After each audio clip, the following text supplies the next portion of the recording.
18 जाती आणि 12 बलुतेदारांची मोड बांधून उभा केलेल्या स्वराज्य छत्रपती शिवाजी महाराजांच्या या महाराष्ट्र राज्यामध्ये ज्या प्रकारे गलिच्छ राजकारणाचा विशाळगडाच्या पायथ्याशी असलेल्या मस्जिदवरती हमला करून एक प्रकारचा एक पायंडा पाडण्याचा जो प्रकार झालेला आहे हा अतिशय निषेधार्ह आहे।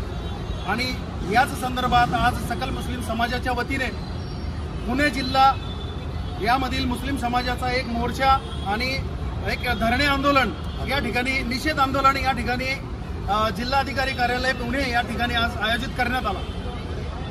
ज्या प्रकारे महाराष्ट्रामध्ये कोल्हापूर जिल्ह्यामधील विशाळगड पायथ्याशी असणाऱ्या गजापूर या ठिकाणी 100-150 लोकवस्ती असणाऱ्या एका गावामध्ये हिंदू आणि मुसलमान हे दोन्ही गुन्हे गोविंदाने नांदतात आणि त्या ठिकाणी रेहान मलिकचा जो दर्गा आहे तो 400 ते 500 वर्षापूर्वीचा दर्गा आहे, त्याचा इतिहासामध्ये आहे आणि स्वराज्याच्या पूर्वीचा दर्गा असल्यामुळे त्या ठिकाणी उपजीविका करण्यासाठी 18 जातीच्या लोकांनी त्या ठिकाणी आपले घरटे उभे केले, व्यवसाय उभे केले आणि त्यानंतर स्वराज्याच्या नंतर या गडाचं नाव पहिला खेलना असं नाव होतं।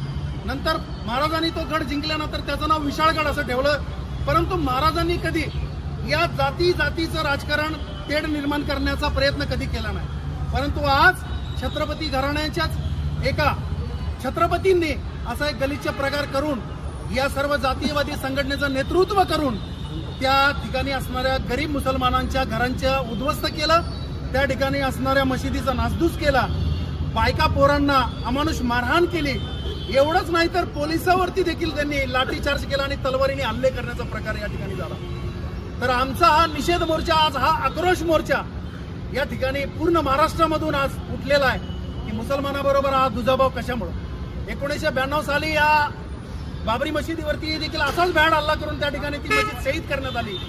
तसाच प्रकार महाराष्ट्रामध्ये देखील या विशाळगडाच्या ठिकाणी झालेला आहे आणि शासन गप्प आहे, शासन गप्प आहे, विरोधी पक्षनेता गप्प आहे। विरोधी पक्षांनी देखील याच्यावरती आपली भूमिका आजपर्यंत मांडलेली नाहीये।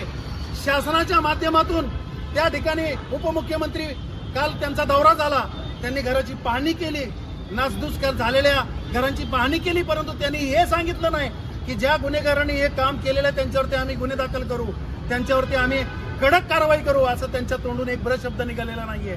त्यामुळं हे शासन अशा गुंड लोकांना प्रवृत्त करतंय का किंवा अशा कारवाया करण्यासाठी त्यांना पाठीशी घालतंय का, हाच संशय बळावल्यानं महाराष्ट्रातील मुस्लिम समाज हा रस्त्यावरती उचलून या घटनेचा निषेध करत आज या ठिकाणी निवेदन देण्याचा प्रकार केलेला आहे। जर शासनाने येत्या 8 दिवसामध्ये ज्या दोषी लोकांवरती जर कारवाई केली नाही, त्याच्यामध्ये जो मुख्य सूत्रधार असेल, जो म्होरक्या असेल, त्याला जर अटक झाली नाही, त्याच्यावरती UAPA सारखा कायदा कडक कारवाई जर झाली नाही, तर येत्या 8 दिवसामध्ये पुढच्या शुक्रवारी या हजारो नाही लाखोच्या संख्येने मुसलमान रस्त्यावरती उतरणार आणि याच प्रकारचं प्रदर्शन, शक्ती प्रदर्शन या ठिकाणी करून या शासनाच्या कानाचे जे पडदे आहेत ते पडदे फाडल्याशिवाय आम्ही राहणार नाही।